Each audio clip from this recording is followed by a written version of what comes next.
పరిశుద్ధ గ్రంథం బైబిల్ నుండి మత్తయి శుభవర్తమానం 24వ అధ్యాయము 40 నుండి 44 వచనాలు చదువుతున్నాను, చూడండి. ఆ కాలమున ఇద్దరు పొలములో ఉందురు, ఒకడు తీసుకొని పోబడును, ఒకడు విడిచిపెట్టబడును. ఇద్దరు స్త్రీలు తిరగలి విసురుచుందురు, ఒకటి తీసుకొని పోబడును, ఒకటి విడిచిపెట్టబడును. కావున ఏ దినమున మీ ప్రభువు వచ్చునో మీకు తెలియదు గనుక మెలకువగా ఉండండి. ఏ జామున దొంగ వచ్చునో ఇంటి యజమానికి తెలిసి ఉండిన ఎడల అతడు మెలకువగా ఉండి తన ఇంటికి కన్నము వెయ్యనీయుడని మీరు ఎరుగుదురు. మీరు అనుకొనని గడియలో మనుష్య కుమారుడు వచ్చును గనుక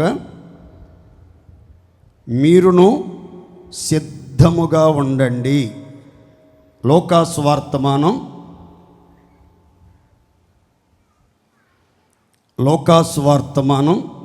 17వ అధ్యాయం 34-35 వచనాలు కూడా చదువుతున్నాను, చూడండి.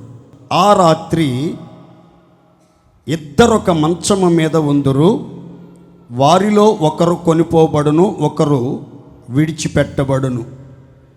ఇద్దరు స్త్రీలు ఒక తిరగలి విసురుచుందురు, ఒకటి కొనిపోబడును, ఒకటి విడిచిపెట్టబడుననెను. యేసుక్రీస్తు శరీరధారిగా ఉన్న రోజులలో శిష్యులతో ఏకాంతముగా చెప్పినటువంటి ప్రత్యేక సందేశాన్ని ఇప్పుడు మనం చదువుకున్నాం. యేసుక్రీస్తు ఆగమనములో జరిగే విచిత్రాలు ఇప్పుడు మనం చదువుకున్నాం. రక్షణ పొందిన దేవుని పిల్లలలో, నీతిమంతులుగా మార్చబడిన పరిశుద్ధులలో, ప్రతి సహవాసములో, ప్రతి సంఘములో, సార్వత్రిక సంఘముగా పిలువబడుతున్న క్రీస్తు శరీరం అనే సంఘంలో 2 గుంపులు ఉంటాయి. ఒకటి ఎత్తబడే గుంపు, 2 విడవబడే గుంపు. ఒకటి ఎత్తబడే గుంపు, 2 విడవబడే గుంపు. వారిని గురించి యేసుక్రీస్తు చెప్పారు చాలా సందర్భాల్లో. గొర్రెలు, మేకలు. గొర్రెలు, మేకలు. నీతిమంతులు, దుర్మార్గులు. మంచోళ్ళు, చెడ్డోళ్ళు. పరిశుద్ధులు, పాపులు. ఆత్మానుసారులు, శరీరానుసారులు. భక్తి కలిగిన ప్రజలు, భక్తిహీనమైన భ్రష్టత్వానికి గురైనటువంటి ప్రజలు. ఈ 2 గుంపులు, ఈ 2 గ్రూపులు మనం ప్రతి సంఘంలో చూస్తాం. గోధుమలు, గురుగులు. గొర్రెలు, మేకలు. ఆత్మానుసారులు, శరీరానుసారులు. భక్తిపరులు, భక్తిహీనులు. సజ్జనులు, దుర్జనులు. ఇక్కడ మనం చదువుకున్న లేఖనంలో యేసుక్రీస్తు చెప్పినటువంటి మాట, పొలంలో ఇద్దరు పనిచేస్తూ ఉన్నారు, వారిలో ఒకరు కొనిపోబడ్డారు, ఎత్తబడ్డారు, ఒకరు విడవబడ్డారు. ఇద్దరు రాత్రి ఒక మంచం మీద పండుకున్నారు. భార్యాభర్తలు కావచ్చు, సహోదరులు కావచ్చు, అమ్మ కూతురు కావచ్చు, తండ్రి కొడుకు కావచ్చు, స్నేహితులు కావచ్చు. ఇద్దరు మంచం మీద పండుకున్నారు రాత్రిపూట. ఒకళ్ళు ఎత్తబడ్డారు, ఒకరు విడవబడ్డారు. ఇద్దరు స్త్రీలు ఉదయకాలం తిరగలి విసురుతూ ఉన్నారు. ఒకరు కొనిపోబడ్డారు, ఒకరు విడవబడ్డారు. ఈ 3 సందర్భాలు యేసుక్రీస్తు వారు తెలియపరిచారు. పొలములో పనిచేస్తున్నటువంటి గుంపు ఒకటి ఉంది, రాత్రి నిద్రపోతున్నటువంటి గుంపు ఒకటి ఉంది, ఇంటిలో ఉదయకాలం తిరగలు విసురుతూ పనిచేస్తున్నటువంటి గుంపు ఒకటి ఉంది. ప్రతి గుంపులో కూడా ఎత్తబడే వాళ్ళు ఉన్నారు, విడవబడినటువంటి వాళ్ళు కూడా ఉన్నారు. అలాగే సంఘ సహవాసంలో రక్షణ పొందిన వారందరూ యేసుక్రీస్తుని దేవునిగా అంగీకరించి ఆయనందు విశ్వాసం ఉంచి ఆయన నియమించిన నిర్ణయించిన మార్గాల్లో నడిపించబడే వాళ్ళందరూ కూడా ప్రభు అయిన యేసుక్రీస్తు వారి 2వ రాకడలో, రహస్య రాకడలో ఎత్తబడతారు అనేదానికి ఏ ఆధారాలు బైబిల్లో లేవు. కొందరేమో ఎత్తబడతారట, మరికొంతమంది విడవబడతారట. 2 గుంపులు ఉన్నాయి ఖచ్చితంగా సంఘంలో. ఎత్తబడే గుంపు సంఘంలోనే ఉంది, విడవబడే గుంపు కూడా సంఘంలోనే ఉంది. మంచోళ్ళు సంఘంలో ఉంటారు, చెడ్డోళ్ళు సంఘంలో ఉంటారు. ఆత్మానుసారులు సంఘంలో ఉంటారు, శరీరానుసారులు సంఘంలో ఉంటారు. ప్రార్థించే గుంపు ఉంటారు, ప్రార్థన ఎరుగని గుంపు ఉంటారు. మేలు చేసేవారు ఉంటారు, కీడు చేసేవారు కూడా ఉంటారు. సత్య సంబంధులు ఉంటారు, అబద్ధాలు మాట్లాడుచు అబద్ధమునకు జనకుడైన సాతాన్ని వెంబడించే సమాజం కూడా ఉంటారు. అయితే మనము ప్రభు అయిన యేసుక్రీస్తు వారి రాకడ ఎప్పుడొచ్చినా, ఆయన ఏ జాములో వచ్చినా, ఆయన తెల్లవారుజామున వచ్చినా, మిట్ట మధ్యాహ్నం వచ్చినా, కోడి కూయక మునుపు వచ్చినా, పొలములో పనిచేస్తున్నప్పుడు వచ్చినా, ఉదయకాల సమయంలో పిండి విసురుతున్నప్పుడు వచ్చినా, ఏ గడియలో ప్రభు వచ్చినా సరే మనం ఎత్తబడటానికి సిద్ధంగా ఉండాలి. ఎప్పుడు వస్తాడు తెలిస్తేనట ఎవరైనా జాగ్రత్త పడతారట. అందుకని బైబిల్ చెప్తుంది, అనుకొనని గడియలో, మీరు అనుకొనని గడియలో ప్రభు వస్తాడు గనక మీరు మెలకువగా ఉండండి, మీరు సిద్ధంగా ఉండండి. మీరు ఎత్తబడినట్లుగా, మార్పు చెందునట్లుగా, మహిమతో నింపబడినట్లుగా, మేఘమండలం మీదకి కొనిపోబడినట్లుగా మీరు సిద్ధపడండి. అకస్మాత్తుగా ప్రభు రాబోతున్నాడు. అనుకొనని గడియలో ప్రభు రాబోతున్నాడు.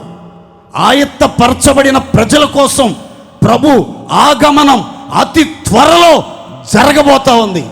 ఆయన ఎప్పుడొచ్చినా సరే ఒక క్రైస్తవుడు, సిద్ధపడిన క్రైస్తవుడు ఎలా ఉండాలంటే, నా ప్రభు ఈరోజే రాబోతున్నాడు, మరికొద్ది సేపట్లో రాబోతున్నాడు అన్న సిద్ధపాటు కలిగి ఉండాలి. చూడండి, దైవ సేవకులు మీ ఇంటికి పలానా టయానికి విజిటింగ్కో, ప్రార్థన చేయటానికో, ఉపవాస ప్రార్థన జరిపించడానికో వస్తున్నారని తెలిసిందనుకోండి, మీరు ఎంత చక్కగా సిద్ధపడి ఉంటారు. ఇల్లంతా సర్దుకొని, ఇల్లంతా శుభ్రం చేసుకుని, మీరు కూడా శుభ్రంగా స్నానాలు చేసి, పరిశుభ్రమైన వస్త్రాలు ధరించి, ఇల్లంతా కొంచెం స్ప్రే కొట్టి దుర్వాసన రాకుండా వంటలన్నీ సిద్ధపరచుకొని ఎంత ప్రిపేర్డ్గా ఉంటారో మీకు తెలుసు. అలాగే ప్రభు వస్తాడు. ఎప్పుడు? నేడో రేపో అన్న ఆలోచన మనం కలిగి ఉండాలి. కొందరు ఆలస్యమని అనుకున్నట్లుగా ప్రభు తన రాకడను గురించి ఆలస్యం చేసే దేవుడు కాదు. ఎవ్వరూ నశించి నరకానికి పోవటం ఇష్టం లేక అంతటా అందరూ మారు మనసు పొంది రక్షించబడాలని ఆయన దీర్ఘశాంతముతో ఎదురు చూస్తా ఉన్నాడు. అయితే వస్తానన్న యేసురాజు రాక మానడు, తెస్తానన్న బహుమానం తేక మానడు. అయితే యేసు వచ్చినప్పుడు ఎక్కడికి వస్తాడు?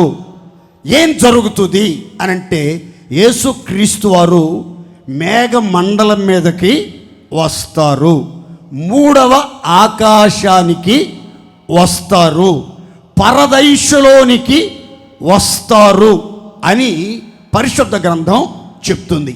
ప్రభు అయిన యేసుక్రీస్తు మేఘ మండలం మీదకి మేఘారూఢుడై దిగి వచ్చినప్పుడు మహామహిమతో దివ్య తేజస్సుతో వేవేల దూతల పరిశుద్ధుల పరివారముతో ప్రభు దిగి వచ్చినప్పుడు ఎవరు ఎత్తబడతారు, ఎవరు కొనిపోబడతారు, ఎవరు మార్పు చెంది మహిమగల యేసుని ఎదుర్కొని ప్రభుతో సదాకాలం ఉండటానికి సిద్ధపడతారు అనే వివరాలు నేను మీకు చాలా చక్కగా ప్రతి మాట చెప్తాను. అందరూ జాగ్రత్తగా వినండి. దేవుడు మీకందరికీ గ్రహింపు శక్తినిచ్చి ఈ మాటల ద్వారా రక్షణ పొందిన వారందరినీ సిద్ధపరచునుగాక. తెస్సలోనికైలకు రాసిన మొదటి పత్రిక 4వ అధ్యాయము 16-17 వచనాలు చదువుకుందాం. ఆర్భాటముతోను ప్రధాన దూత శబ్దముతోను దేవుని బూరతోను పరలోకము నుండి ప్రభువు దిగివచ్చును. క్రీస్తు నందుండి మృతులైన వారు మొదట లేతురు. ఆ మీదట సజీవులమై నిలిచి ఉండు మనము వారితో కూడా ఏకముగా ప్రభువును ఎదుర్కొనుటకు ఆకాశ మండలమునకు మేఘముల మీద కొనిపోబడిదము. కాగా మనము సదాకాలము ప్రభువుతో కూడా ఉందుముగాక.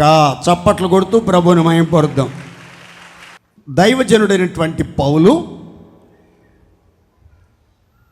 తెస్సలోనికలో ఉన్నటువంటి పరిశుద్ధులకు, ఒకప్పుడు తెస్సలోనికలో ఉన్న వాళ్ళంతా అన్యజనులు, దేవునిని ఎరగని వారు. అయితే వాళ్ళు సువార్త విన్నారు, విధేయత చూపారు, సత్యవాక్యం ద్వారా జన్మించారు, ఆత్మచేత ముద్రించబడ్డారు. వారంతా ప్రయాసపడ్డారు, ప్రేమ కలిగి నడుచుకున్నారు, నిరీక్షణతో నడిపించబడ్డారు. వారితో దైవజనుడు పౌలు చెప్తున్నాడు, సంగమా, ప్రభు అయిన యేసుక్రీస్తు ఆర్భాటముతో ప్రధాన దూత శబ్దముతో దేవుని బూరతో పరలోకములో నుండి మేఘ మండలం మీదకి దిగిరాబోతున్నాడు. ఆయన దిగి వచ్చినప్పుడు మొదట ఆయన యొక్క రాకడ శబ్దాన్ని విని, కడబోర ధ్వని విని మృతులలో ఉన్నటువంటి వాళ్ళు మొట్టమొదట లేపబడతారు. మృతుల్లో ఉన్న వాళ్ళు ఎవరు లేపబడతారంటే, క్రీస్తు నందుండి, క్రీస్తు నందు భద్రపరచబడి, క్రీస్తు నందు చేర్చబడి శిక్షను తప్పించుకున్నటువంటి పరిశుద్ధులంతా కూడా మొట్టమొదట లేపబడతారు. ఆ మీదట సజీవులమై నిలిచి ఉండు మనము, మారు మనసు పొంది బాప్తిస్మం తీసుకొని పరిశుద్ధాత్మ చేత ముద్రించబడి మూర్ఖులకు తరమలో నుంచి వేరు చేయబడి దైవిక స్వస్థతను అనుభవిస్తూ సంపూర్ణ పరిశుద్ధతలో సాగిపోతూ దేహ విమోచన కోసం కనిపెట్టుచున్నటువంటి మనమంతా రెప్పపాటులో కూడా మనము వారితో అంటే క్రీస్తు నందుండి మృతులై మొదట లేపబడిన వారితో కూడా ఏకముగా ప్రభువుని ఎదుర్కొనటానికి మేఘముల మీదకు మనం కొనిపోబడతాం. ఆ తర్వాత మనం సదాకాలం యుగయుగాలు ప్రభుతో కూడా ఉంటాము. ఇది క్రైస్తవుని యొక్క శుభప్రదమైన నిరీక్షణ. నూతనంగా రక్షించబడ్డారు తెస్సలోనికలో ఉన్నటువంటి దైవ భక్తులు. అప్పట్లో వారికి అకాల మరణాలు సంభవించడం, కొంతమంది హతసాక్షులుగా మార్చబడటం, కొంతమంది రోగాల చేత మొత్తబడి చాలా ఘోరంగా చనిపోవటం జరుగుతుంటే ప్రభువులోనికి వచ్చినటువంటి ఆ నూతన విశ్వాసులు కలవరపడిపోయారు, భయపడిపోయారు. అప్పుడు దైవజనుడు వారికి లేఖ రాస్తూ చెప్తున్నాడు, నిద్రించుచున్న వారిని గూర్చి మీరు చింతించబాకండి, దుఃఖపడబాకండి, ఏడవబాకండి. మనకు ఒక నిరీక్షణ ఉంది. యేసుక్రీస్తు ఏ రీతిగా ఈ లోకానికి వచ్చి లోక కళ్యాణం కోసం రక్తం కార్చి ప్రాణాన్ని క్రేదనంగా అర్పించి సమాధిలో పెట్టబడి 3వ రోజు మృత్యుంజయుడై తిరిగి లేచాడో, అలాగే యేసుక్రీస్తును నమ్మి ఆయన యందు విశ్వాసముంచి ఆయనను అంగీకరించి ఆయన రక్తంతో కడగబడి పరిశుద్ధాత్మతో ముద్రించబడి పరిశుద్ధుల సహవాసంలో చేర్చబడినటువంటి వారంతా కూడా ప్రభు రాకల్లో లేపబడతారు. అయితే విచిత్రం ఏంటో తెలుసా? బ్రతికి ఉన్న మనకంటే, జీవించుచున్న మనకంటే, సజీవులమై నిలిచి ఉన్న మనకంటే ముందుగా నిద్రించిన వాళ్ళు, ముందుగా కాలము చేసిన వారు, ముందుగా చనిపోయినటువంటి పరిశుద్ధులు మొదట లేపబడతారు. ఆ మీదట సజీవులమై నిలిచి ఉన్న మనము వారితో కూడా ఏకంగా ప్రభువుని ఎదుర్కొనటానికి మేఘాల మీదకి వెళ్తాం.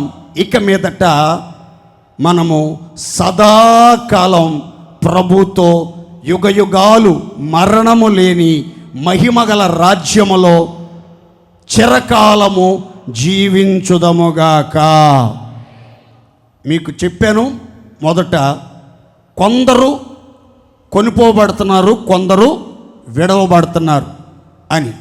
కొనిపోబడే గుంపు ఎవరు అని అంటే మొదటి మాట గుర్తుపెట్టుకోండి. ఇక్కడ రాయబడిన చక్కని మాట, మనం మేఘాల మీద కొనిపోబడతాం అని రాస్తుంది కదా. ఎవరు మేఘాల మీద కొనిపోబడేది? ప్రభు అయిన యేసుక్రీస్తు వచ్చినప్పుడు అని అంటే, క్రీస్తునందుండి మృతి చెందిన పరిశుద్ధులు మొదట లేపబడతారు. రెండవదిగా సజీవులుగా నిలిచున్నటువంటి వారిలో నిరీక్షణ కలిగి, జీవముతో కూడిన నిరీక్షణ కలిగి, శుభప్రదమైన నిరీక్షణ కలిగి, సంపూర్ణమైన నిరీక్షణ కలిగి, నిరీక్షణలో నిలకడగా నిలిచినటువంటి వాళ్ళు ప్రభు రాకడలో ఎత్తబడతారు అనే ఒక మాటను మనం గమనిస్తాం. అందుకని కొరింథీలో ఉన్నటువంటి సంఘానికి దైవజనుడు లేఖ రాస్తూ అంటాడు, మనము ఈ జీవిత కాలము మట్టుకు మాత్రమే క్రీస్తు యేసునందు నిరీక్షణ ఉంచిన వారమైన ఎడల మనకంటే దౌర్భాగ్యులు ఈ లోకంలో ఎవరు ఉండరు అని అంటాడు. అంటే దీని అర్థం ఏంటి? చాలామంది క్రైస్తవుల్లో కూడా నిరీక్షణ ఉంచుతారు యేసుక్రీస్తు మీద. ఎంతకాలం వరకు అని అంటే ఈ జీవిత కాలము మట్టుకు మాత్రమే. అంటే మనం బ్రతికినంత కాలం మాత్రమే యేసుక్రీస్తు మీద నిరీక్షణ. ఏంటి వాళ్ళ నిరీక్షణ? యేసయ్య దగ్గరికి వస్తే యేసయ్య స్వస్థపరుస్తాడు, యేసయ్య ఆశీర్వదిస్తాడు, యేసయ్య కన్నీళ్లు తుడుస్తాడు, యేసయ్య దెయ్యాల నుంచి విడిపిస్తాడు, యేసయ్య మరణాన్ని జీవంగా మారుస్తాడు, యేసయ్య అద్భుతాలు చేస్తాడు, యేసయ్య సంతాన భాగ్యం ఇస్తాడు, యేసయ్య ఘనతను ఇస్తాడు, యేసయ్య స్థిరమైన కలిమి ఇస్తాడు, యేసయ్య జీవాన్ని సమృద్ధిగా కుమ్మరిస్తాడు, యేసయ్య నీతి మార్గాల్లో నడిపిస్తాడు, శాంతి మార్గాల్లో నడిపిస్తాడు, పరిశుద్ధమైన మార్గాల్లో నడిపిస్తాడు. మంచిదే, జాగ్రత్తగా వినాలి. ఈ జీవిత కాలము మట్టుకు మాత్రమే కాదు మనం యేసు క్రీస్తునందు నిరీక్షణ ఉంచవలసింది. ఈ జీవిత కాలం 70 సంవత్సరాలు, అధిక బలం ఉంటే 80 సంవత్సరాలు. అయితే ఈ జీవితం తర్వాత, మనిషి యొక్క మరణం తర్వాత, సత్క్రైస్తవుని యొక్క మరణం తర్వాత అసలు సిసలైన శాశ్వత జీవితం ప్రారంభించబడుతుంది. ఒరిజినల్ జీవితం ప్రారంభించబడుతుంది. కాబట్టి మనం ఈ జీవిత కాలం మట్టుకే యేసుక్రీస్తునందు నమ్మకం ఉంచడం, యేసుక్రీస్తునందు నిరీక్షణ కలిగి జీవించడం, యేసుక్రీస్తు మీద ఆశ పెట్టుకుని బ్రతకటం కాదు. కానీ శుభప్రదమైన నిరీక్షణతో, మహిమగల దేవుడు త్వరలో రాబోతున్నాడు, ఆర్భాటముతో, ప్రధాన దూత శబ్దముతో, దేవుని బోరతో వస్తాడు. వచ్చినప్పుడు మృతులు అక్షయులుగా లేపబడతారు. సజీవులుగా నిలిచిన మనము రెప్పపాట్లో మార్పు చెందుతాము. నిద్రించిన వారిలో క్రీస్తు ఏ రీతిగా ప్రథమ ఫలంగా లేపబడి ఉన్నాడో, యేసయ్య వచ్చినప్పుడు పరలోకము నుంచి మేఘం మండలం మీదకి యేసయ్య వచ్చినప్పుడు ఆయన వారు కూడా తమ తమ వరుసలలో బ్రతికించబడతారు, లేపబడతారు. పునరుద్ధానపు శక్తితో నింపబడి జీవ పునరుద్ధానంలో పాలొంది ప్రభువుని ఎదుర్కొనటానికి ఆరోహణమై పరలోకానికి వెళ్ళిపోతారు అనే ఒక మధురమైన సంగతిని, సంతోషకరమైన సంగతిని మీ హృదయంలో భద్రంగా ఉంచుకోవాలి. దేవునికి మహిమ కలుగునుగాక. మీరు 2 సంగతులు గుర్తుపెట్టుకోండి. మొదటి మాటలో, ఎవరు ప్రభు అయిన యేసు ఆగమనములో కొనిపోబడతారు అని అంటే, ఏ క్రీస్తు నందుండి మృతి నొందిన పరిశుద్ధులు, బి నిరీక్షణతో, సంపూర్ణమైన నిరీక్షణతోనూ జీవముతో కూడిన నిరీక్షణతోనూ మనం శుభప్రదమైన నిరీక్షణ కలిగి నడుచుకున్న వాళ్ళందరూ కూడా ప్రభు అయిన యేసు రాకడలో ఎత్తబడి ప్రభువును ఎదుర్కొనుదురుగాక. ఒక వ్యక్తి ప్రభు రాకడలో కొనిపోబడాలి, ఎత్తబడాలి, మార్పు చెంది మహిమతో నింపబడి మేఘాల మీదకి వెళ్ళి ప్రభువుని ఎదుర్కొని సదాకాలం ప్రభువుతో ఉండాలంటే క్రీస్తు యేసునందు భద్రపరచబడాలి. ఇంతకీ రక్షణ పొందాం, నీతి మార్గంలో నడుస్తున్నాం, సహవాసానికి వస్తున్నాం, చప్పట్లు కొడుతున్నాం. అయితే మనం క్రీస్తునందు ఉన్నామా? క్రీస్తునందు ఉన్నామనే దానికి గుర్తులేమైనా ఉంటాయా? 2 గుర్తులు చెప్తాను, జాగ్రత్తగా వినండి. కొరింథీయులకు రాసిన 2వ పత్రిక 5వ అధ్యాయం 17వ వాక్యం, పేతురు రాసిన మొదటి పత్రిక 5వ అధ్యాయం 14వ వాక్యం చదువుతారు, మీరు వినండి జాగ్రత్తగా. కాగా ఎవడైనను క్రీస్తునందున్న ఎడల వాడు నూతన సృష్టి, పాతవి గతించెను, ఇదిగో సమస్తము క్రొత్తవాయెను. దేవునికి మహిమ కలుగునుగాక. ఆ 2వ వాక్యాన్ని కూడా చదువుదాం. పేతురు రాసిన మొదటి పత్రిక 5:14. క్రీస్తునందున్న మీకందరికీ సమాధానము కలుగునుగాక. ఎవరైనను స్త్రీలైనా పురుషులైనా, యూదులైనా దాసులైనా, ఎల్లేనీలైనా, గ్రీసు దేశస్థులైనా, అన్యజనులైనా, ఎవరైనను క్రీస్తునందు ఉన్న ఎడల, క్రీస్తునందు భద్రపరచబడి ఉన్న ఎడల, క్రీస్తు యేసు చేత ప్రేమించబడి దేవుని చేత ప్రేమించబడి క్రీస్తు యేసునందు ఒక వ్యక్తి భద్రపరచబడితే, పండితుడైనా పామరుడైనా, సామాన్యుడైనా సామంతుడైనా, భక్తి గలవాడైనా భక్తిహీనుడైనా ఎవరైనా క్రీస్తులోని గనక వస్తే ఆ వ్యక్తి జీవితంలో మొట్టమొదటి జరిగే ప్రక్రియ ఏంటంటే వాడు నూతన సృష్టిగా మారిపోతాడట. పాతవన్నీ గతించిపోతాయట, సమస్తము నూతనపరచబడతాయి అని ఒక చక్కని మాట అక్కడ మనం గమనిస్తాం. యేసుక్రీస్తుని రక్షకుడుగా అంగీకరించి దేవుని చేత ప్రేమించబడి క్రీస్తులో భద్రపరచబడితే గనక మనం నూతన సృష్టిగా మారిపోవాలి, నూతన సృష్టిగా మారాలి, నూతన స్వభావాన్ని ధరించుకోవాలి. ప్రాచీన స్వభావాలను వాటి క్రియలతో కూడా విసర్జించాలి. పాత స్వభావాలు, పాత అలవాట్లు, పాత ఆచారాలు, పాత స్నేహాలు, పాత అలవాట్లు, పాత బుద్ధులు, రోత అలవాట్లు అన్నిటిని పూర్తిగా విసర్జించాలి. మనము ప్రాచీన స్వభావాన్ని దాని క్రియలతో కూడా పరిత్యజించి నవీనమైన నూతన స్వభావాన్ని మనం ధరించుకోవాలి. పాతవి ఎంత వెతికినా ఏ మాత్రం మనలో కనబడకూడదు. సమస్త విషయాల్లో మనం నూతన సృష్టిగా మారిపోవాలి.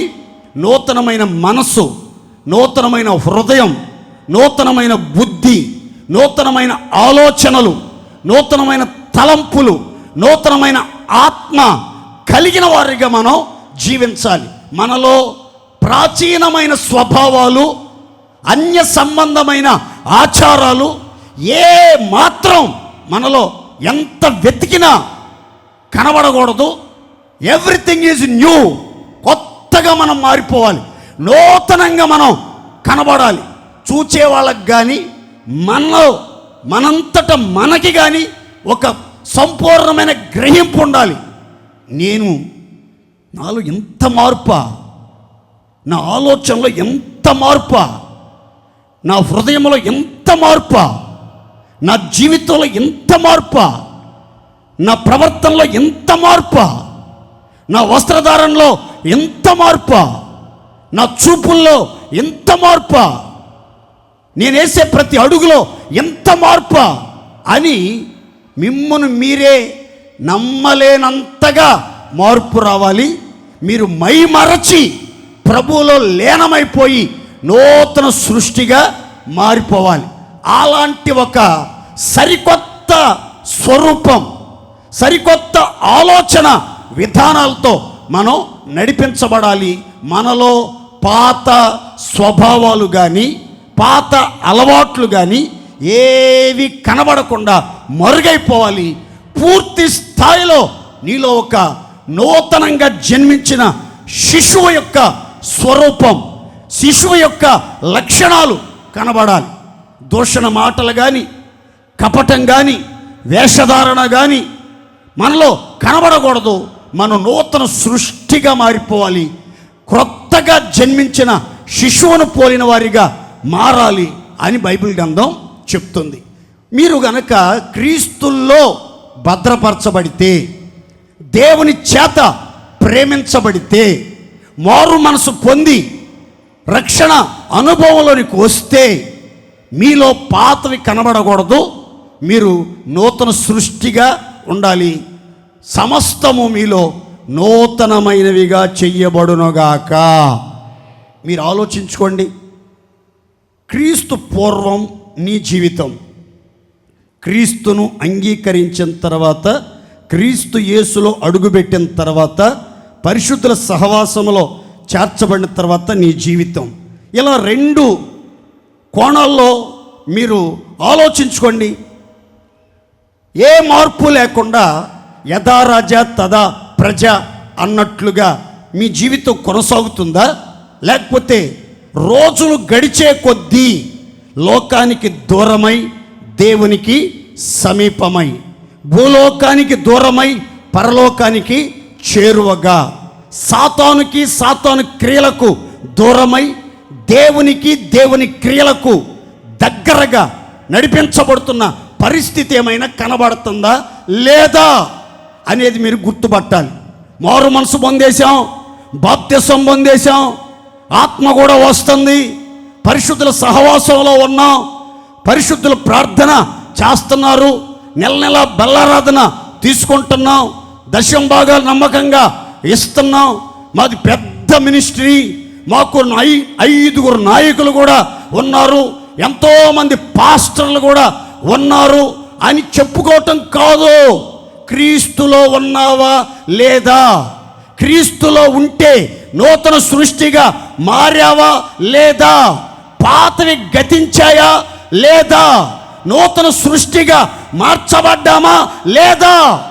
నూతన సృష్టిగా మార్చబడకుండా ప్రభు అయిన యేసు రాకడలో ఎత్తబడటం, ఆయన వచ్చినప్పుడు మేఘాల మీదకు కొనిపోబడటం, ఆయన మనం చేర్చుకొని పరలోక రాజ్యంలోనికి తోడుకొని పోవాలి అని అంటే ఖచ్చితంగా మనలో ఒక్కొక్కరు క్రీస్తు యేసునందు జీవించాలి. దేవునికి మహిమ కలుగునుగాక. రెండో మాట మీకు చెప్పాను, పేతురు రాసిన మొదటి పత్రిక 5:14 ఏమనంటే, క్రీస్తు నందున్న వారికి సమాధానము కలుగునుగాక. ఏం కలిగిద్దంటే అండి, ఒక వ్యక్తి క్రీస్తు యేసులో భద్రపరచబడితే, దేవుని చేత ప్రేమించబడితే, ఉపదేశములో నిలిచి నడిపించబడుతూ ఉంటే ఆ వ్యక్తిగత దేవుడు సమాధానాన్ని కలుగజేస్తాడు. క్రీస్తు యేసు అనుగ్రహించే సమాధానం క్రీస్తు యేసునందున్న వారి హృదయాలను ఏలుబడి చేయటం జరుగుతుంది.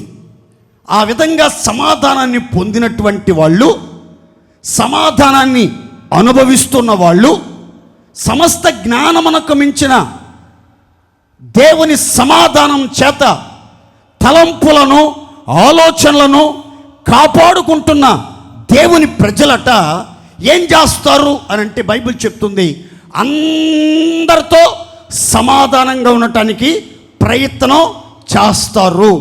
శక్యమైతే మనుషులందరితో సమాధానంగా ఉంటారు.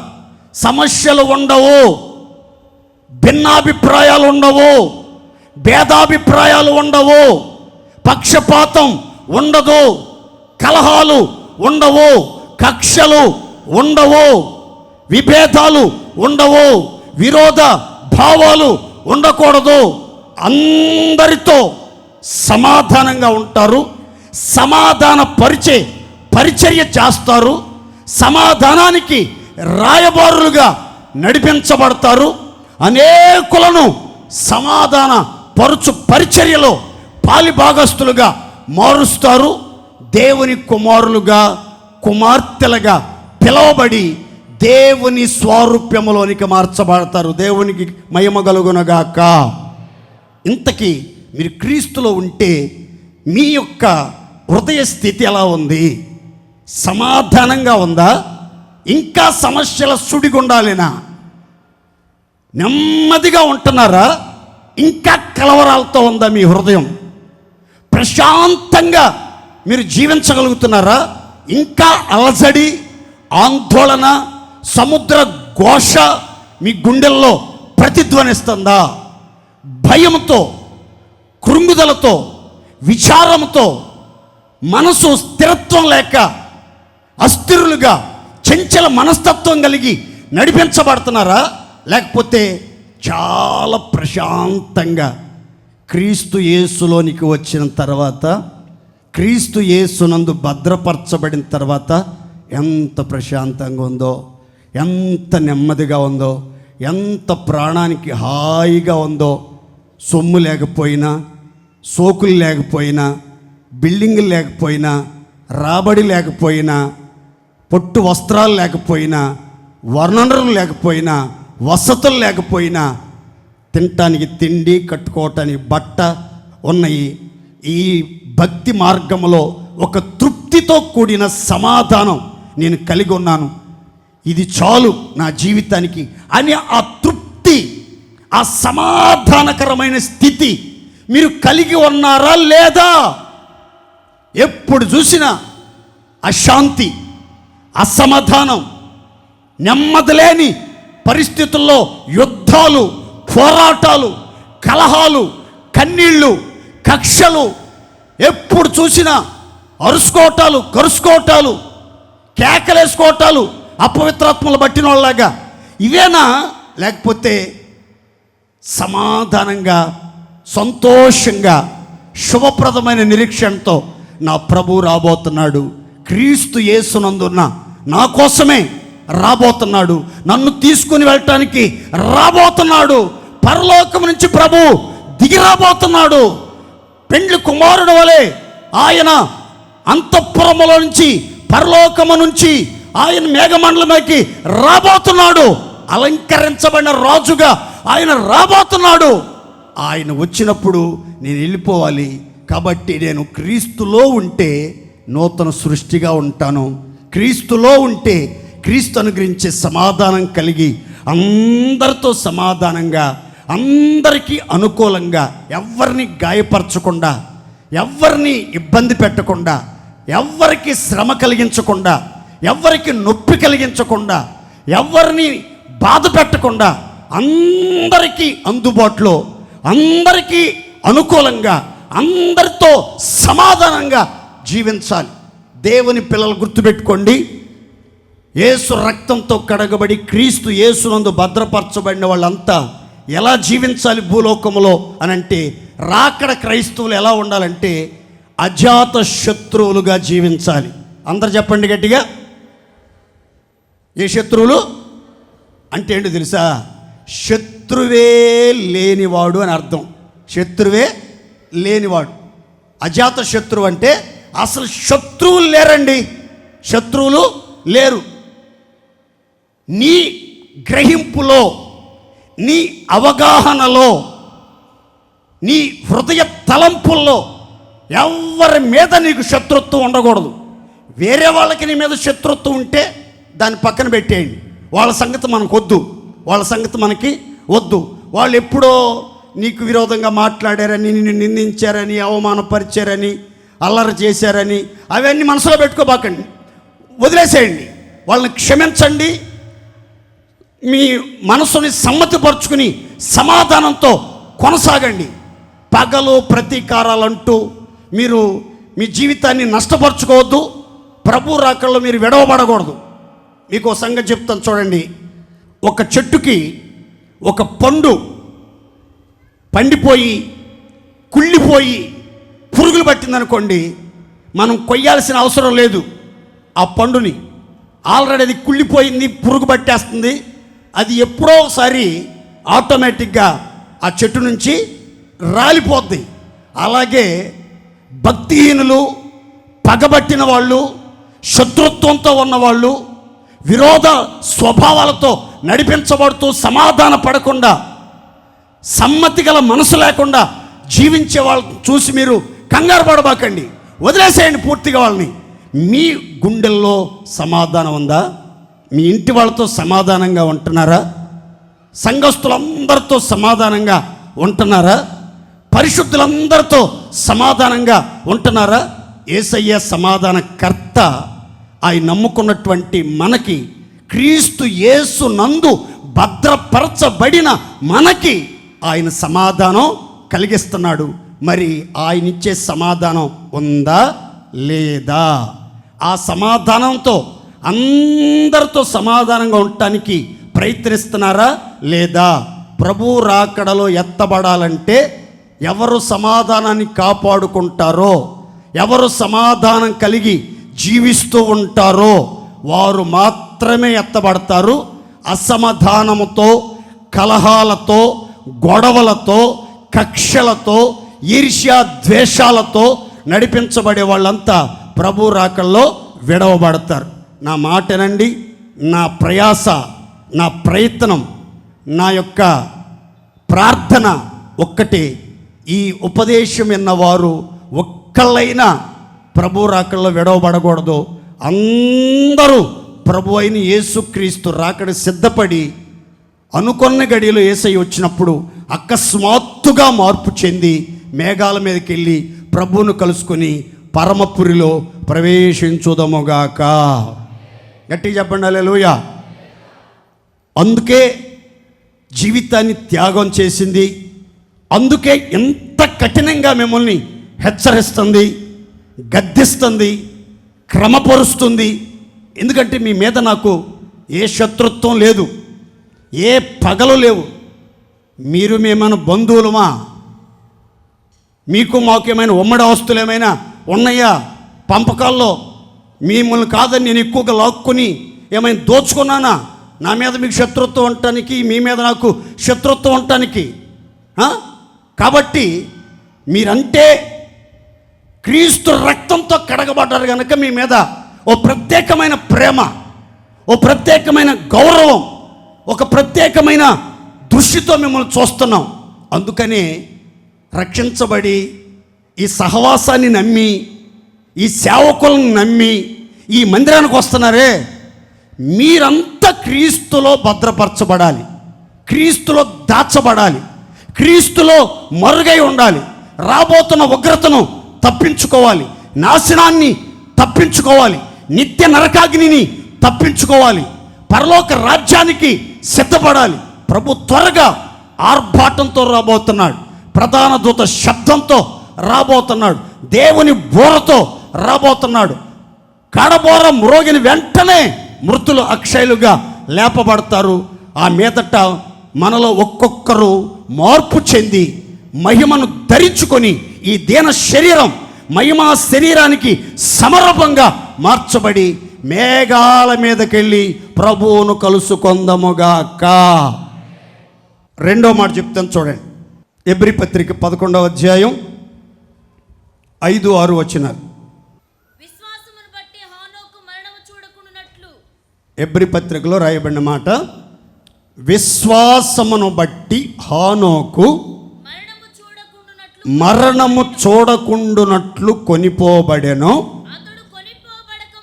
అతడు కొనిపోబడక మునుపు దేవునికి ఇష్టుడై ఉండెనని సాక్ష్యము పొందెను. కాగా దేవుడు అతనిని కొనిపోయెను గనుక అతడు కనబడలేదు. విశ్వాసము లేకుండా దేవునికి ఇష్టులై ఉండుట అసాధ్యము.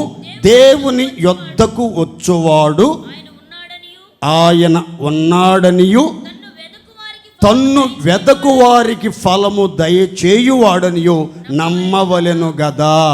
అందరూ చప్పట్లు కొట్టి దేవుని మహిమపరచండి.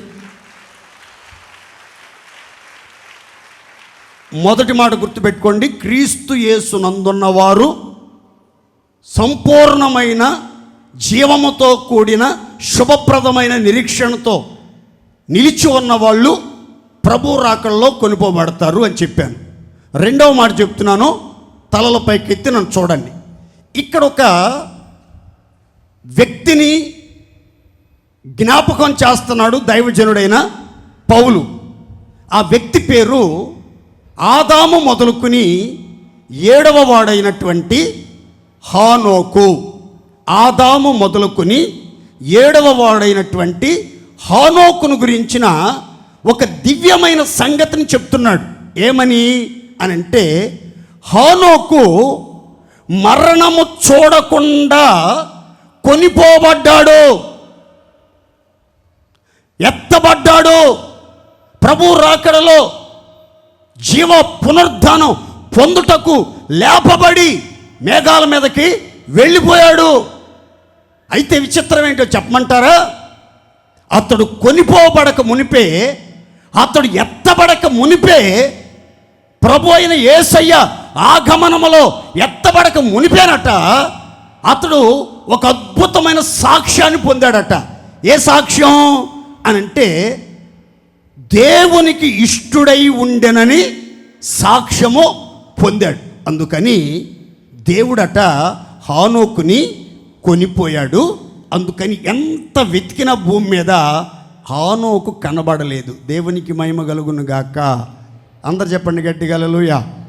హానోకు గురించి చాలా విషయాలు చెప్పాలి, కానీ ఒక్క సంగతి మాత్రమే చెప్తాను, జాగ్రత్తగా వినండి. ప్రభు అయిన యేసు ఆగమనములో మనం ఎత్తబడే గుంపులో, ఆయత్తపరచబడినటువంటి గుంపులో మనం ఉండాలి అని అంటే, రెండవదిగా గుర్తుపెట్టుకోండి, కొనిపోబడక మునిపే మనలో ఒక్కొక్కరు దేవునికి ఇష్టుడు, దేవునికి ఇష్టురాలు అనే ఒక అద్భుతమైన సాక్ష్యం పొందాలి. మీలో చాలామంది మీ పిల్లలకి ఇష్టలుగా ఉండొచ్చు, మీ తల్లిదండ్రులకు ఇష్టలుగా ఉండొచ్చు, మీ భార్యకు ఇష్టమైన భర్తగా ఉండొచ్చు, మీ భర్తకి ఇష్టమైన భార్యగా ఉండొచ్చు, మీ స్నేహితులకు ఇష్టమైన స్నేహితులుగా ఉండొచ్చు. కానీ దేవునికి ఇష్టమైన వ్యక్తిగా జీవిస్తున్నామా? దేవుడు నీ యొద్దకు వచ్చి నువ్వంటే నాకు ఇష్టం, నువ్వంటే నాకు ఇష్టం అని చెప్పగలడా? ఇతడు నా ప్రియ కుమారుడు, ఈమె నా ప్రియ కుమార్తె అనే ఒక సాక్ష్యం నీ గురించి వినబడుతుందా? ఇక్కడ లేఖనం చెప్తుంది, హనోకు కొనిపోబడక మునుపు దేవునికి ఇష్టుడై ఉండెనని సాక్ష్యం పొందాడట. ఆ సాక్ష్యం పొందిన తర్వాత దేవుడు అతనిని కొనిపోయెను. దేవునికి స్తోత్ర. బైబిల్ చరిత్రలో ఈ మాట చాలా అరుదుగా వినబడింది. ఈ సాక్ష్యం చాలా కొద్ది మంది గురించి మాత్రమే పరలోకం నుంచి ఈ సాక్ష్యం వినబడింది. వారిలో ఒకడు దావీదు. దావీదును గురించి అపోస్తులైన పౌలు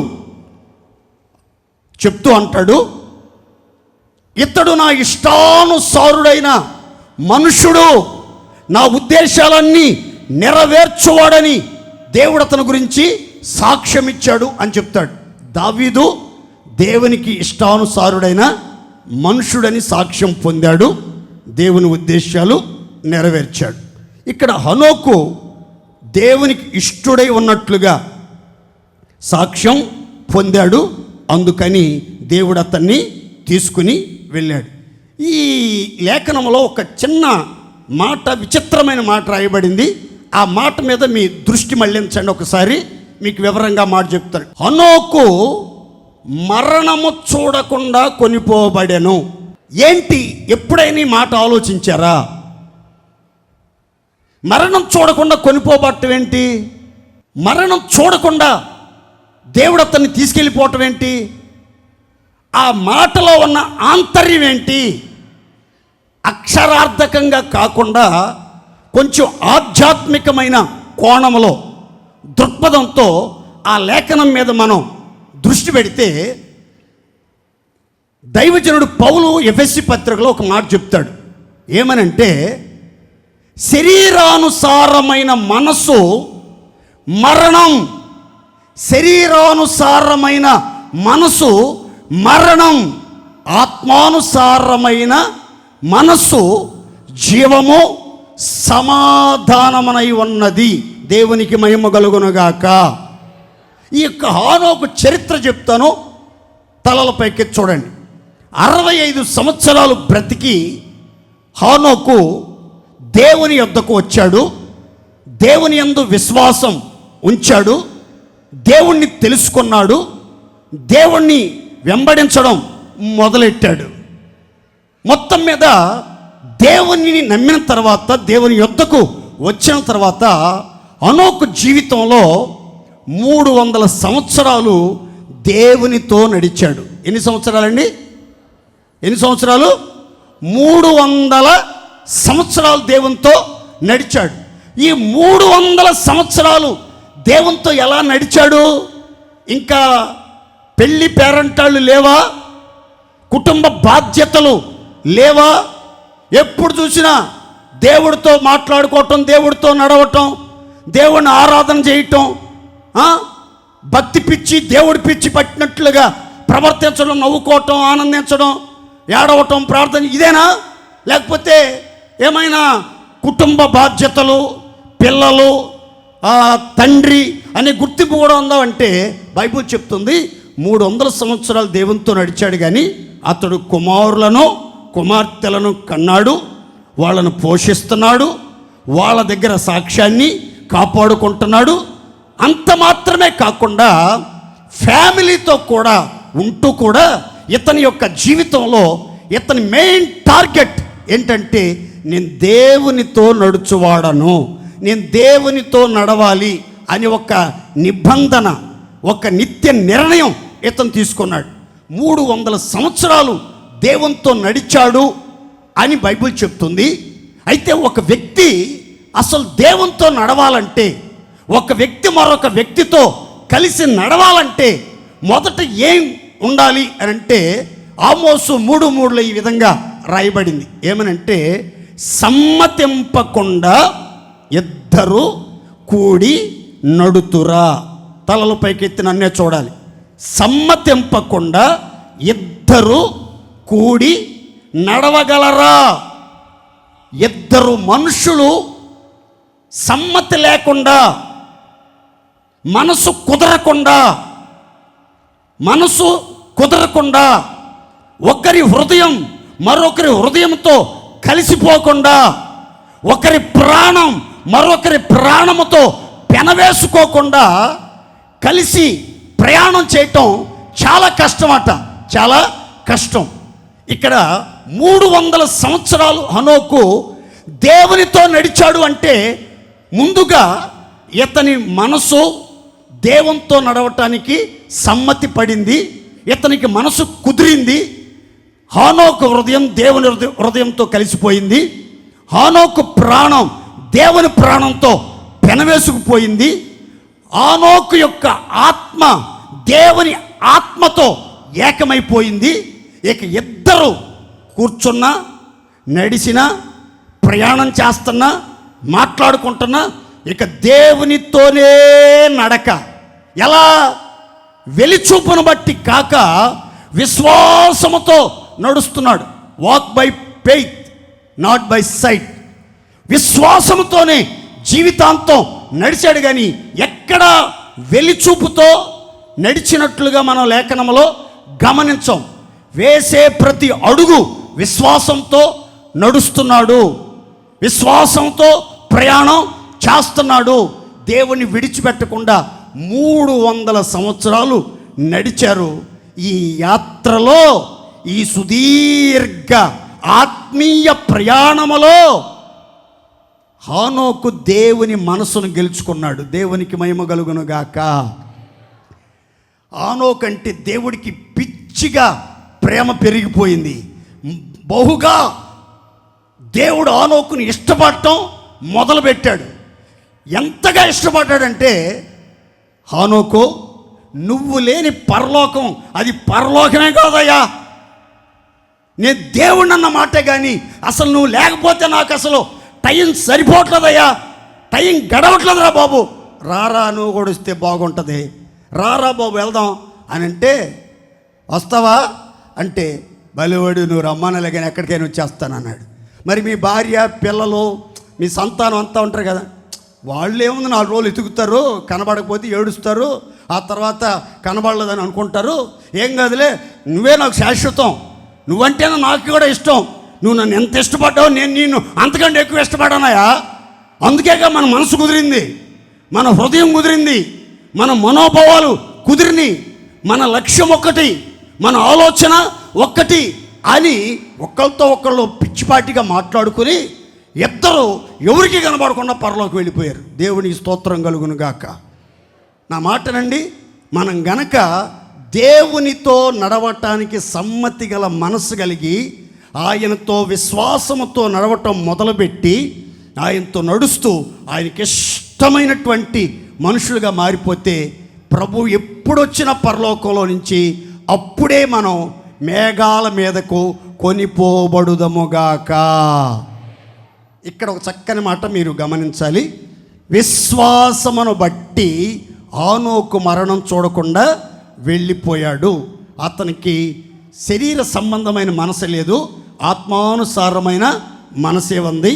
అతడు సమాధానాన్ని కాపాడుకున్నాడు, జీవాన్ని కాపాడుకున్నాడు, యేసయ్యతో నడిచాడు, దేవుని బాటలో నడిచి దేవునికి ఇష్టడుగా సాక్ష్యం పొంది దేవుని రాకలో కొనుక్కోబడ్డాడు. ఈ దేవుని యొద్దకు వచ్చేవాళ్ళు, దేవుని మీద విశ్వాసం ఉంచేవాళ్ళు, హానోకు జీవితంలో నుంచి కొన్ని పాఠాలు చెప్తాను. అందరి తలపైకి నన్ను చూడాలి. దేవుని యొద్దకు వచ్చే ప్రతి ఒక్కళ్ళట గుర్తుపెట్టుకోవాల్సిన మొదటి మాట, దేవుడు ఉన్నాడు. చెప్పండి గట్టిగా, అందరు చెప్పాలి గట్టిగా. 2, ఆయన్ని వెతికితే ఫలమిస్తాడు, ఆయన్ని వెతికితే దొరుకుతాడు, ఆయన తడితే తలుపు తీస్తాడు, అడిగితే వరం ఇస్తాడు అన్న గ్రహింపుతో ఆయన దగ్గరికి అదే విశ్వాసం అంటే. హానోకు యొక్క విశ్వాసం ఏంటంటే, దేవుడు ఉన్నాడు, సృష్టికర్త ఉన్నాడు, భూమి ఆకాశము సృజించిన దేవాది దేవుడు ఉన్నాడు, ఆయన తన్ను వెతికే వారికి ఫలమిస్తాడు అన్న ఆశ కలిగి ఆయన్ని వెంబడించడం మొదలుపెట్టాడు. ఆయన ద్వారా ఫలాలు అనుభవిస్తూ ముందుకి సాగాడు. నా ప్రియమైన దేవుని బిడ్డలారా, యేసు ఉన్నాడు అన్న గ్రహింపు ఎవరికైతే ఉంటుందో వాళ్ళు యేసయ్యని విడవకుండా ఆయనతో పాటు జీవితాంతం తుది శ్వాస విడిచే వరకు విశ్వాసముతో నడుచుకుంటారు. దేవునికి మహిమ కలుగునుగాక.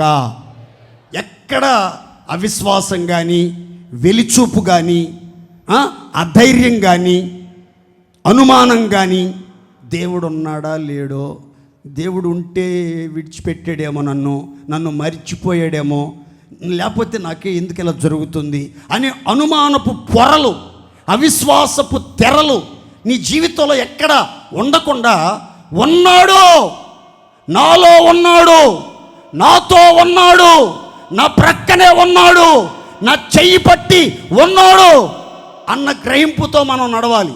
అందుకే కీర్తనాకారుడు చెప్తాడు ఒక చక్కని మాట. ఏమనో తెలుసా? యెహోవా అతని చెయ్యి పట్టుకొని ఉన్నాడు గనుక అతడు నేలపడినను తిరిగి లేవలేక ఉండడు. దేవునికి మహిమ కలుగునుగాక.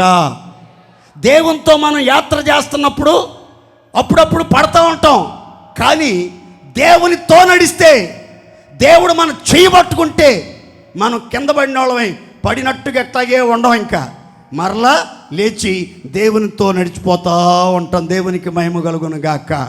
అదే ఒంటరిగా మీరు ప్రయాణం చేస్తున్నారనుకోండి, ఎక్కడైనా పడ్డారనుకోండి, మీకు చెయ్యందించి లేవనెత్తేవాడు ఉండడు. కానీ మీరు యేసయ్యతో నడుస్తూ, విశ్వాసముతో నడుస్తూ, యేసయ్య ఉన్నాడు అని నడుస్తూ ఆయనకి ఇష్టలుగా జీవిస్తున్నారు కనుక మీరు ఎక్కడ పడినా, ఎప్పుడు పడినా ఆయన మిమ్మల్ని మరలా లేపుతాడు, మీ నడక స్థిరపరుస్తాడు, మీ యందు ఆనందిస్తాడు, మీ యందు ఇష్టపడతాడు, ఆయన రాకడలో మిమ్మల్ని తీసుకెళ్ళిపోతాడు. దేవునికి మహిమ కలుగునుగాక. అందుకని మనం దేహంతో ఉన్న, దేహం విడిచిపెట్టిన దేవునికి ఇష్టలుగా మనం బ్రతకాలి. అందుకని కొరింథీ సంఘానికి పత్రిక రాస్తూ పౌలు అంటాడు, దేహమందు ఉన్నను దేహము విడిచినను మనం దేవునికి ఇష్టలమై ఉండాలి. ఎందుకంటే తాను దేహముతో జరిగించిన క్రియలు మంచివైనా సరే, చెడ్డవైనా సరే, ప్రతివాడు తాను దేహముతో జరిగించిన క్రియల ఫలాన్ని పొందటానికి న్యాయపీఠం దగ్గరికి వెళ్ళాలి అంటాడు. కాబట్టి మీరెవరు కూడా దేవునికి అయిష్టులుగా ఉండకూడదు, దేవుని దృష్టికి అసహ్యంగా ప్రవర్తించకూడదు. అందరూ దేవునికి ఇష్టంగా, దేవునికి అనుకూలంగా, దేవునికి ప్రియమైన వారిగా హానోకు లాంటి జీవితం జీవించినట్లయితే ప్రభు అయిన యేసు యొక్క ఆగమనములో మనమంతా కూడా ఎత్తబడి ప్రభుతో సదాకాలము జీవింతుముగాక. 3వ మాట చెప్తాను. ఏబు గ్రంథం 34:20. వారు నిమిషములో చనిపోవుదురు, మధ్యరాత్రి ప్రజలు కల్లోలము నొంది నాశనమగుదురు, బలవంతులు దైవికముగా కొనిపోబడెదరు. చప్పట్లు కొట్టి దేవుని మహిమపడతాం గట్టిగా. ఇక్కడ రాయబడిన మాట, మధ్యరాత్రి కల్లోలం జరగబోతుంది. ప్రజలు విపరీతంగా చనిపోతారు, కల్లోలం చెందుతారు, కలవరం చెందుతారు, గలిబిలైపోతారు అని రాయబడింది. ఎందుకు అంత ఘోర మరణాలు, ఎందుకు అంత కల్లోలం అనంటే బైబిల్ చెప్తున్నమాట, ప్రభు అయిన యేసు పరలోకానికి దిగి వచ్చినప్పుడు, పరలోకము నుంచి మేఘ మండలం మీదకి దిగి వచ్చినప్పుడు జరిగే విచిత్రం ఏంటంటే, బలవంతులందరూ కూడా దైవీకముగా కొనిపోబడతారు. అప్పుడు కొనిపోబడినప్పుడు మరి కల్లోలం ఎందుకు జరిగిద్ది, ప్రజలు ఎందుకు చనిపోతారు, మీకు వివరంగా చెప్తాను చూడండి. ఒక్క విమానంలో 500 మంది ప్రయాణం చేస్తున్నారు. 500 మంది ప్రయాణం చేస్తున్నారు. ప్రభు అయిన యేసు పరలోకము నుండి మేఘాల మీదకి దిగొచ్చాడు. అప్పుడు క్రీస్తునందున్న దేవునికి ఇష్టమైన విశ్వాసంతో నడిపించబడిన భక్తులు కొనుకోబడ్డారు. ఫర్ ఎగ్జాంపుల్, ఆ ఫ్లైట్ నడుపుతున్నటువంటి, విమానాన్ని నడుపుతున్నటువంటి పైలట్ మంచి భక్తి కలిగిన వాడు, పరిశుద్ధుడు, ఆత్మీయుడు, దైవిక బలాన్ని పొందినవాడు అనుకోండి.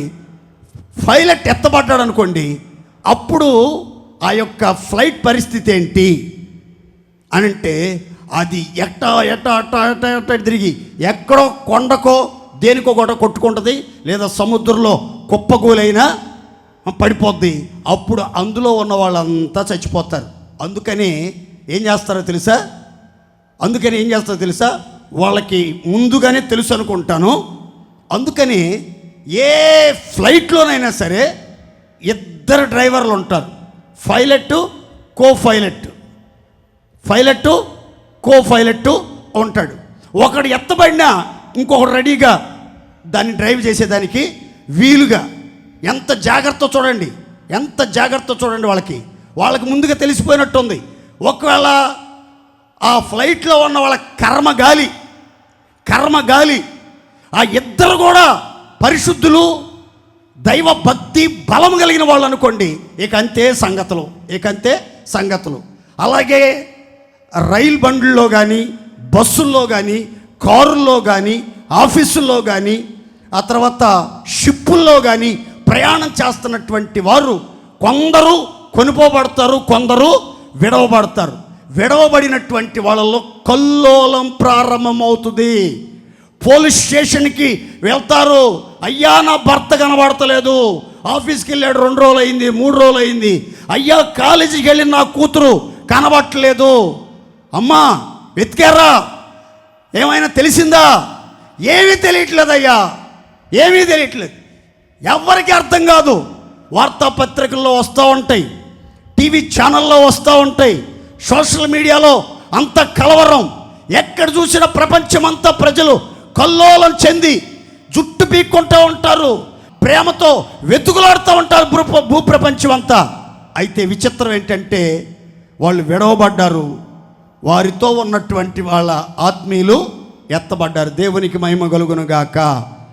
ఇందులో సంఘానికి నేను చెప్పాలనుకున్న సందేశం 3వ మాట చెప్తాను, గుర్తుపెట్టుకోండి.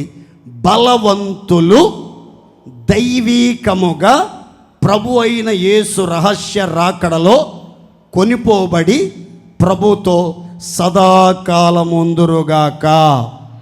గట్టిగా చెప్పండి హల్లెలూయా. ఇక్కడ బలవంతులు అనే ఒక మాటను మీరు చూశారు. ఈ విశ్వాస ఆత్మీయ యాత్రలో బలవంతులుగా మనం ఉండాలి.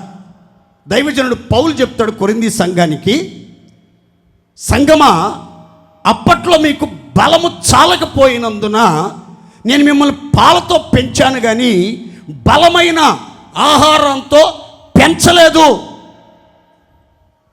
మీరు క్రీస్తునందు పసిబిడ్డలే అని, శరీర సంబంధమైన మనుషులే అని నేను మీతో మాట్లాడుతున్నాను. మీరు క్రీస్తు యేసునందు పసిబిడ్డలు కాబట్టి, శరీర సంబంధులు కాబట్టి, మీరు చూడండి ఎంత బలహీనంగా ఉన్నారో మీరు చూడండి. మీ గుండెల్లో ఇంకా అసూయలు, కలహాలే ఉన్నాయి అని పౌలు గారు చాలా తేటగా చెప్తాడు. ప్రియులారా, ఎవరైతే బలహీనులుగా ఉంటారో వాళ్ళు ఎవరు అని అంటే శరీర సంబంధులు. ఎవరైతే బలహీనులుగా ఉంటారో వాళ్ళు అసూయపరులు, కలహప్రియులు అని బైబిల్ గ్రంథం చెప్తుంది. అంటే బలవంతులైనటువంటి వారిలో అసూయ ఉండదు, కలహం ఉండదు, శరీర సంబంధమైన కార్యాలు ఉండవు. వాళ్ళు ఆత్మ సంబంధమైన మనుషుల్లాగా, ఆత్మ సంబంధమైనటువంటి భక్తి కలిగిన వ్యక్తుల్లాగా ఉంటారు. మేలు కీడులను వివేచించుటకు సాధనము చేయబడిన జ్ఞానేంద్రియాలు కలిగి ఉంటారు. బలమైన ఆహారాన్ని భుజిస్తూ ఉంటారు. చాలా బలవంతులుగా, ధైర్యవంతులుగా, సాహస కార్యాలు చేయగలిగిన వారిగా మార్చబడతారు. మానసికమైన స్థైర్యం, ధైర్యం, బలం, ఆత్మ బలం కలిగి ఉంటారు. ఎక్కడా వారిలో బలహీనతలు అనేవి కానీ, శరీర సంబంధమైన క్రియలు కానీ, అసూయ, కలహాలు ఉండవు. ఒక్కసారి ఆలోచించండి, మీరు బలవంతులా, బలహీనులా? క్రీస్తు యేసునందు పసిబిడ్డలా, లేకపోతే ఎదిగినటువంటి స్థితిలో ఉన్న ఆత్మ సంబంధులా? మీరు బలవంతులైతే మీలో ఎంత వెతికినా అసూయ ఉండకూడదు, కలహాలు ఉండకూడదు, శరీర సంబంధమైన క్రియలు కనబడకూడదు. మీరు బలవంతులైతే ఎప్పుడు చూసినా సరే ఆత్మ సంబంధమైన ఆలోచనలు కలిగి, ఆత్మ సంబంధమైన వాటి మీదే దృష్టి ఉంచి ఆత్మానుసారంగా నడుచుకుంటా జీవిస్తారు. అట్టి కృప దేవుడు మనకు దయచేయునగాక. ఒకానొక సందర్భంలో దావీదు ఈ మాట చెప్తాడు. ఇటు చూడాలి అందరూ. ఏమని తెలుసా? నేను పట్టాభిషేకము నొందిన మహారాజుని, అయినను నేను బలహీనుడనైతిని. ఈ సెరూయా కుమారులు ఉన్నారే, యోవాబు, అభిషై, ఆషేయలు, వీళ్ళు నాకంటే బలము గలవారు. ఏమయ్యా దావీదు, నువ్వేం మాట్లాడుతున్నావు? నీకు అర్థమవుతుందా? నువ్వెవరు అనుకున్నా? సింహాన్ని చీల్చిన వాడివి, ఎలుగుబంటిని చంపిన వాడివి, గొల్యాతుని ఒక్క రాతి దెబ్బతో పడగొట్టి వాడి కత్తితో వాడి తల తెగనరికి ఇశ్రాయేలులకు విజయాన్ని ప్రసాదించిన శూరుడివి, యుద్ధ వీరుడివి, బలశాలివి. నువ్వేంటయ్యా బలహీనుడిని అంటావో? వాళ్ళు సైన్యాధిపతులయ్యా, వాళ్ళు పిల్లబచ్చాలయ్యా, వాళ్ళు బలవంతులు అంటావేంటంటే, దావీదు సిగ్గుతో తలదించుకొని అన్నాడు, మీరు చెప్పింది నిజమేరా బాబు, నేను చెప్పింది కూడా నిజమేను. ఒకప్పుడు నేను చాలా బలవంతుడు నేను, కానీ నా జీవితంలో చేసిన ఒక్క పొరపాటును బట్టి నేను బలహీనుడిని అయిపోయాను. నా పొరపాట్లన్నీ తెలుసుకున్నటువంటి ఈ సెరూయా కుమారులకి నేను చెప్పాను నా బలహీనతలన్నీ. కాబట్టి వాళ్ళు ఇప్పుడు నన్ను బ్లాక్మెయిల్ చేస్తున్నారు. వాళ్ళ కింద నేను ఒక దుర్మార్గుడుగా, ఒక నరహంతకుడుగా, ఒక వ్యభిచారిగా, ఒక మోసగాడిగా, ఒక అన్యాయస్తుడుగా, ఒక అక్రమస్తుడుగా వారి గుండెల్లో ముద్ర వేయబడ్డాను. పట్టాభిషేకం పొందాను కానీ, సింహాసనం ఉంది కానీ, రాజుని నేనే. బలం లేదు, బలం లేదు. నా మాటనండి, మీరు కూడా చాలామంది పట్టాభిషేకం పొందారు. మీరు రాజులు, వెలుగులోకి వచ్చారు, ఏర్పరచబడిన వంశం, దేవుని సొత్తు, పరిశుద్ధ జనం. కానీ ఏవో చీకటి క్రియలు, ఏవో దేవునికి విరోధమైన దుష్కార్యాలు, ఏవో దేవుడు వారవలేని బలహీనతలు మీలో ఉన్న కారణాన్ని బట్టి మీరు బలహీనులుగా మారిపోయారేమో. ఈ పూట బలాన్ని పొందండి, బలవంతులుగా మారండి, బలమునిచ్చే ఆత్మాభిషేకముతో నింపబడండి. దేవుని ఆత్మ బలముగా ఒక్కొక్కరి మీదకి దిగొస్తూ ఉండగా, బలహీనతలన్నీ కాల్చివేయబడుతూ ఉండగా, అందరూ బలవంతుని చేతిలో బాణాలుగా మార్చబడండి. ఆ బలం పొందిన, దైవికమైన శక్తి పొందిన, డివైన్ స్ట్రెంగ్త్, డివైన్ పవర్ పొందినటువంటి ఒక్కొక్కరు ప్రభు అయిన యేసు రాకడలో క్షణాల్లో మార్పు నుండి ఎత్తబడుదముగాక. బలవంతులు ఆత్మ సంబంధమైన స్పిరిచువల్ స్ట్రెంగ్త్, ఆధ్యాత్మికమైన దైవశక్తి, దైవ బలాన్ని పొందిన భక్తులను ఎలా గుర్తుపట్టొచ్చు? అలా ఆలోచిస్తూ ఉంటాను నేను వాక్యాన్ని. మీకు 2 మాటలు చెప్తాను, జాగ్రత్తగా వినండి. యోహాను రాసిన మొదటి పత్రిక 2వ అధ్యాయం 14వ వచనం, రోమా పత్రిక 15వ అధ్యాయం మొదటి 3 వాక్యాలు. యవ్వనస్తులారా, మీరు బలవంతులు, దేవుని వాక్యము మీలో నిలుచుచున్నది, మీరు దుష్టుణ్ణి జయించి ఉన్నారు. చప్పట్లు కొట్టండి గట్టిగా.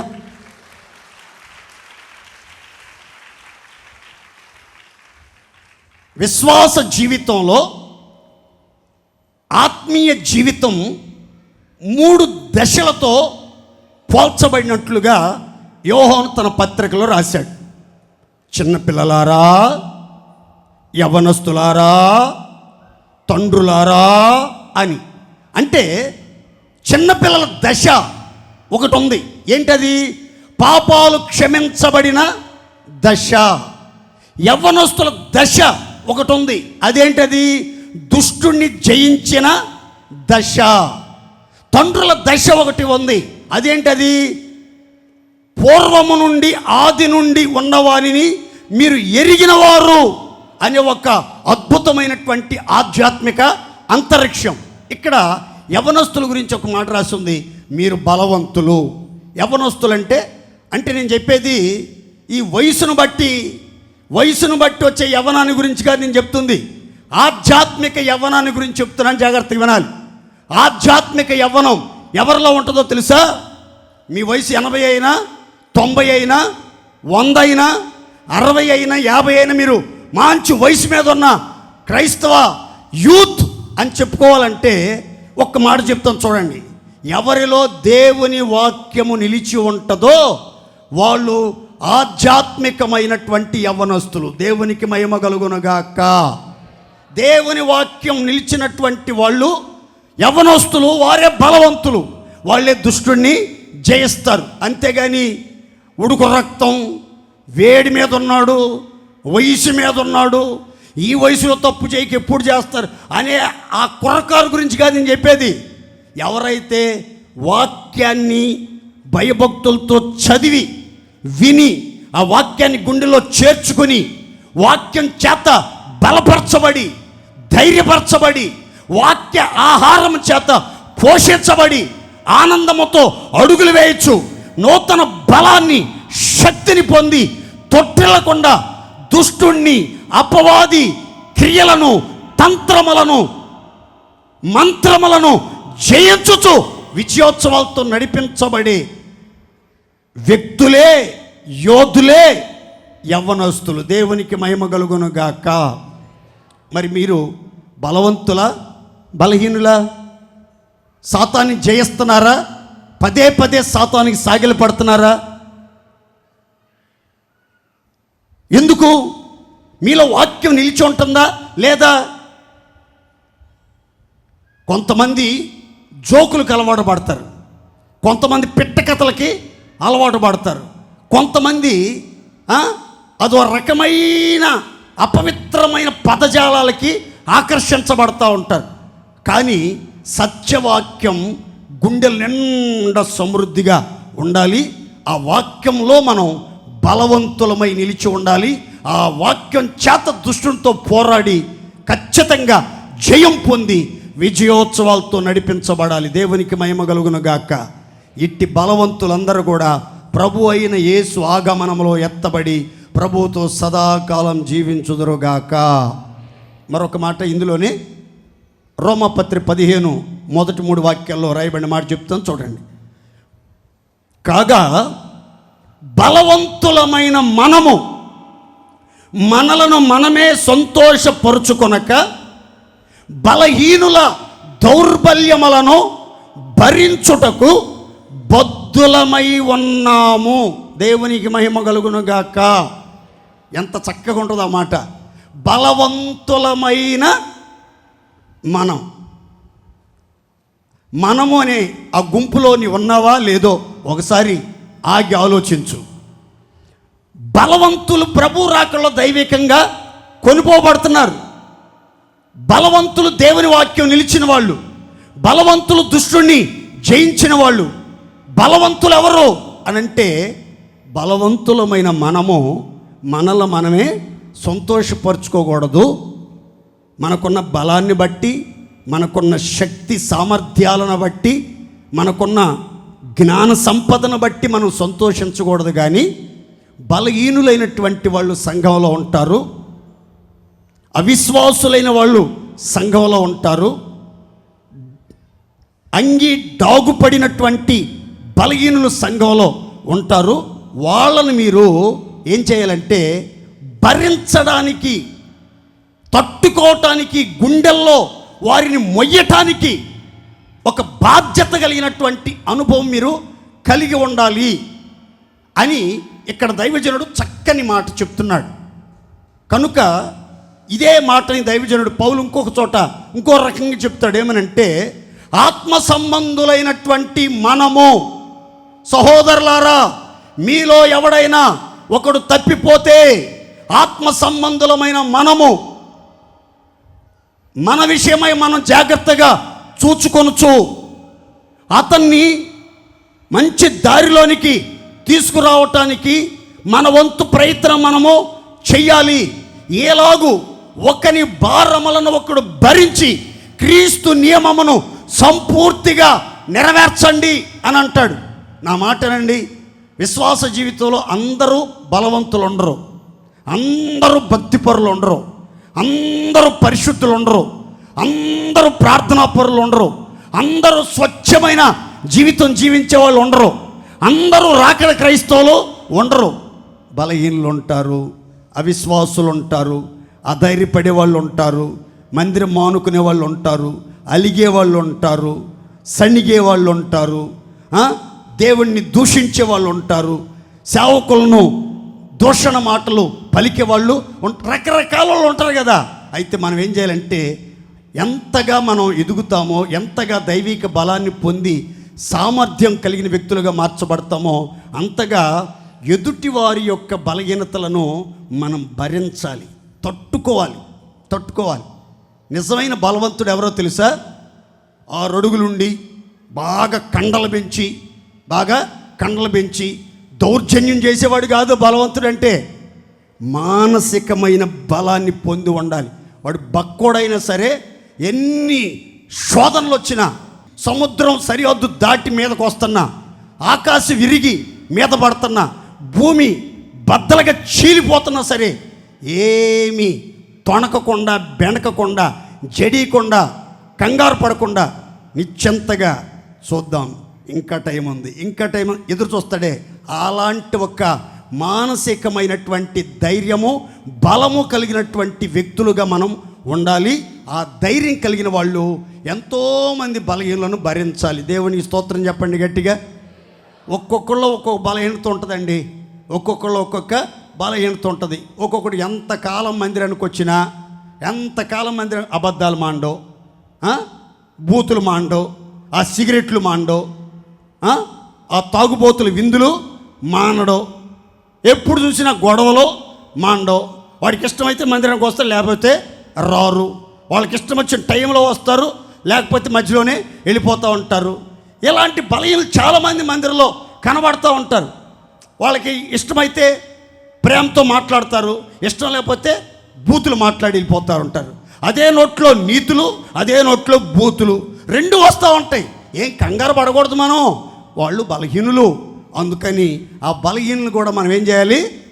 భరించాలి. ఎప్పటి వరకు భరించాలి పాస్టర్ గారు? కోతకాలము వరకు. ఎక్కడి వరకు? కోతకాలం దాకా భరించాలి.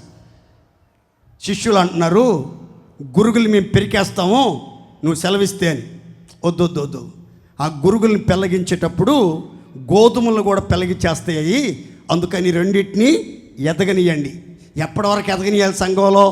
కోతకాలం వరకు. కోతకాలం అంటే ప్రభు అయిన యేసుక్రీస్తు ఆగమనం దాకా గురుగులు ఉంటాయి, గోధుమలు ఉంటాయి. ఈ గురుగులు ఉంటాయి. గోధుమలు ఏం చేయాలంటే గురుగుల్ని భరిస్తూ ఉండాలి. అయ్యే ఎత్తు కనబడుతూ ఉంటాయి, అన్ని చోట్ల కనబడుతూ ఉంటాయి, అన్ని చోట్ల కనబడుతూ ఉంటాయి. ఏం కంగారు పడబాకండి మీరు. ఏంటి మనం ఇంత భక్తి కలిగిన వాళ్ళు మనం మరుగైపోతున్నాం? సంఘంలో మనం కనబడట్లేదు, సమాజంలో మనం కనబడట్లేదు, ఎవరికి మనం గుర్తింపు లేకుండా పోయాము. ఆ గురుగులు చూడు ఎంత బ్రహ్మాండంగా ఎదుగుతున్నాయో, ఎంత బ్రహ్మాండంగా కనబడుతున్నాయో. అందరూ వాళ్ళని గమనిస్తున్నారు కదా. పాస్టర్ గారు కూడా మనకు అన్యాయం చేస్తున్నాడు అనుకుని బాధపడకూడదు. మీరంతా గోధుమలు, మీరంతా కొట్లోకి వెళ్తారు. ఆ గురుగుల్ని, కనబడే గురుగులన్నీ కాల్చేస్తారు, ఒకరోజు అగ్గిలో తగలబెట్టేస్తాడు దేవుడు. అందుకని ఎవరిని చూసి కంగారు పడబాకండి మీరు, కంగారు పడబా. మీ వంతు ఏంటంటే గుండెల నిండా భారంతో భరించి ప్రార్థన చేయటమే. దేవా, మా విశ్వాసులు మా మందిరానికి వచ్చేవాళ్ళు ఈ ఇంతలో ఉన్నారయ్యా.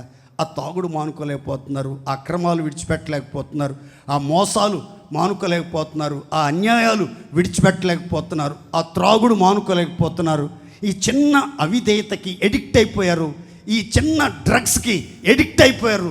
దాంట్లోంచి విడిపించయ్యని భరించి బాధ్యతతో ప్రార్థించి వారి విడుదల కొరకు ప్రార్థించే వాళ్ళే అస్సలు సిసలైన బలవంతులు. ఈ బలవంతులే ప్రభువు రాకలో ఎత్తబడతారు. దేవుని స్తోత్ర. చివరికి ఒక మాట చెప్పి ముగిచ్చేస్తాను. చూడండి, 12:5 ప్రకటన గ్రంథం. సమస్త జనములను ఇనపదండముతో ఏలనయ్యున్న ఒక్క మగ శిశువును ఆమె కనగా, ఆమె శిశువు దేవుని యొద్దకును ఆయన సింహాసనమునొద్దకును కొనిపోబడెను. చప్పట్లు కొడుతూ దేవుని మహింపరుద్దాం గట్టిగా.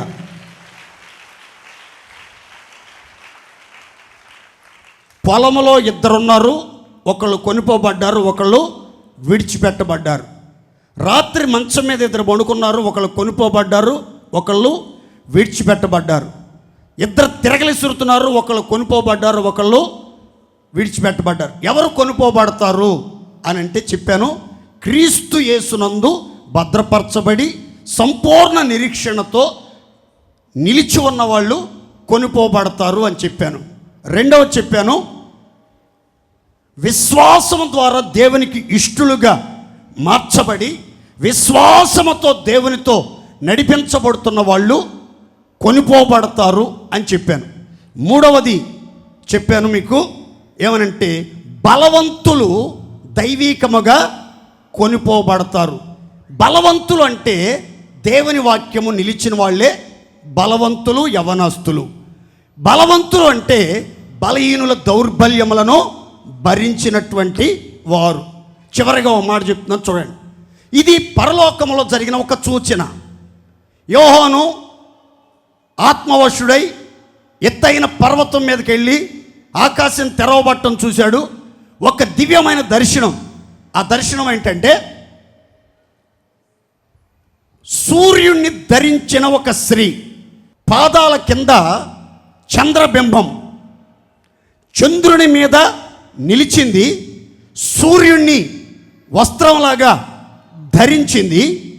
ఆమె శిరస్సు మీద 12 నక్షత్రాల కిరీటం తేజరిల్లుతూ ఉంది. మరో విచిత్రం ఏంటంటే, ఆమె సాధారణమైనటువంటి స్త్రీ కాదు, గర్భిణీ స్త్రీ. ఆమె ఏం చేస్తుందంటే ప్రసవ వేదనతో కేకలు పెడుతుంది. నొప్పి భరించలేక, నొప్పి తట్టుకోలేక, ఆ జన్మను ఇవ్వటానికి బిడ్డకి ప్రసవ వేదనతో కేకలు వేస్తుంది. ఏమి బాధ ఏం పడతా ఉంటే అప్పుడే ఇంకొక సూచన కనబడింది యోహానికి. ఏంటి ఆ సూచన అంటే, 7 తలలు కలిగినటువంటి ఒక ఎర్రని ఘట సర్పం. 7 తలలున్నాయి, 7 తలలున్నాయి. అది నోరు తెరిచి ఆ స్త్రీ కనబోతున్నటువంటి మగ శిశువుని, ఆ మాట గమనించాలి మీరు, మగ శిశువుని అమాంతం మింగాలి, చంపాలి, పొట్టన పెట్టుకోవాలన్న ఆశతో ఆ స్త్రీ ఎదుట ఎర్రని ఘట సర్పం 7 తలల పాము ఆ స్త్రీ ఎదుట కాచుకొని ఉన్నట్లుగా చూశాడు. అసలు ఈ స్త్రీ ఎవరు? ఆ 7 తలల పాము ఏంటి? అది ఎందుకు ఎర్రగా ఉంది ఆ పాము అనే వివరాలు టూకీగా చెప్పేస్తా చూడండి. ఆ స్త్రీ, కొంతమంది రకరకాల వ్యాఖ్యానాలు చెప్తున్నారు. మీరు అవేవి వినొద్దు, వాటిని చెవిని పట్టించుకోవద్దు. ఆమె మరియమ్మ తల్లి అని, ఆమె పుట్టిన శిశువు యేసు ప్రభు అని ఇట్లా పిచ్చి పిచ్చి వ్యాఖ్యానాలు చేసేవాళ్ళు చాలామంది ఉన్నారు. అయితే మీకు వివరంగా చెప్తాను చూడండి. ఆ స్త్రీ సార్వత్రిక క్రైస్తవ సంఘము. అందరు చెప్పండి గట్టిగా. ప్రపంచ దేశాలలో యేసు రక్తంతో కడగబడి, లోకములో నుంచి ప్రత్యేకించబడి, ఆత్మచేత ముద్రించబడి, శరీరం అనే సంఘములో చేర్చబడినటువంటి గుంపు జనాంగాన్ని సార్వత్రిక సంఘం, యూనివర్సల్ చర్చ్. మరి ఓసన్న, పెంతికొస్తూ, గొంతుకొస్తూ, ఆర్సిఎం, లూథరన్ను, ఇండిపెండెంటు, ఇవన్నీ ఏంటంటే గుర్తింపు కోసం పెట్టుకున్న పేర్లు. దేవుని ఉద్దేశంలో ఒకే సంఘం, అదేంటంటే సార్వత్రిక క్రైస్తవ సంఘం, క్రీస్తు శరీరం అనే సంఘం. అర్థమైన వాళ్ళందరూ స్తోత్రం చెప్పండి గట్టిగా. ఈ సంఘం ఏం ధరించుకుందంటే సూర్యుడిని ధరించుకుంది. చెప్పండి గట్టిగా. ఎవరిని ధరించుకుంది? ఏం ధరించుకుంది? ఎవరి సూర్యుడు? ఒక కీర్తనాకారుడు ఈ రీతిగా చెప్తాడు. ఏమనంటే, యెహోవా సూర్యుడును కేడమనై ఉన్నాడు అని. మనం ఆరాధిస్తున్న సృష్టికర్త యెహోవా దేవుడు సూర్యుడు, సూర్యుడు అని బైబిల్ చెప్తుంది. ఆ తర్వాత సౌలు ప్రయాణమై వస్తుండగా దమస్కు పొలిమేరల్లో త్రోవలో సూర్య తేజస్సు కంటే ప్రకాశమానమైన వెలుగు నాకు కనబడెను అని పౌలు సాక్ష్యం చెప్తున్నాడు. ఆ సూర్య తేజస్సును మించిన ప్రకాశమానమైన సూర్యబింబం ఎవరు అనంటే ప్రభు అయిన యేసుక్రీస్తు. దేవునికి స్తోత్రం కలుగును గాక. ప్రకటన గ్రంథకర్త కూడా రాస్తాడు మొదటి అధ్యాయంలో, ఆయన ముఖము సూర్యుని వలె తేజరిల్లుతూ ఉండెను. యేసయ్య ముఖము సూర్యునిలాగా తేజరిల్లుతూ ఉన్నట్లుగా యోహాను కూడా తన యొక్క ప్రకటన గ్రంథంలో రాసినట్లుగా లేఖనంలో చూస్తాం. అంటే యేసయ్య దివ్య స్వభావాలను మనం ధరించుకోవాలి. యేసయ్య దైవత్వాన్ని మనం ధరించుకోవాలి.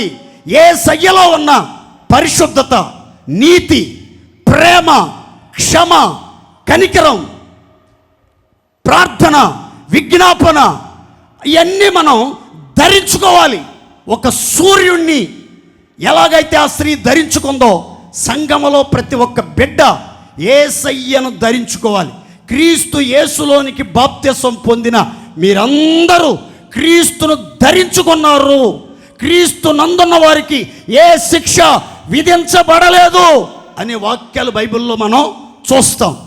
ఈరోజు మనం సంఘమైన మనం, రాకడ కోసం సిద్ధపడుతున్న మనం సూర్యుని ధరించాలి.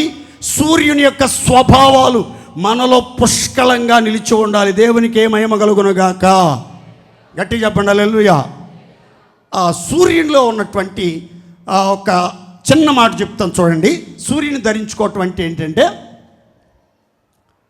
సూర్యుని అంత స్వచ్ఛమును కళలను కలదై, ప్యూరిటీ అండ్ బ్యూటీ. సూర్యుని గురించి మనం తెలుసుకోవాల్సిన ఒక చిన్న మాట, సూర్యుడు అందంగా ఉంటాడు, స్వచ్ఛంగా ఉంటాడు. సూర్యబింబానికి ఉన్న అందానికి రహస్యం ఏంటంటే ఆ స్వచ్ఛత, కళంకం లేకుండా, మచ్చ లేకుండా, నిండుగా ప్రజ్వరిల్లటం, నిండుగా తేజరిల్లటం, చీకటి గర్భాన్ని చీల్చుకొని బలముతో ఉదయించడం, మబ్బు లేకుండా ఉదయించే సూర్యగోళంలాగా యేసయ్య ఉన్నాడు. యేసయ్యలో మబ్బు లేదు, పాపం లేదు, కల్మషం లేదు, కపటం లేదు. ఆ యేసయ్యను ధరించుకున్న మనం కూడా స్వచ్ఛమైన జీవితం చేయొచ్చు, నిర్మలంగా ప్రకాశించుదముగాక.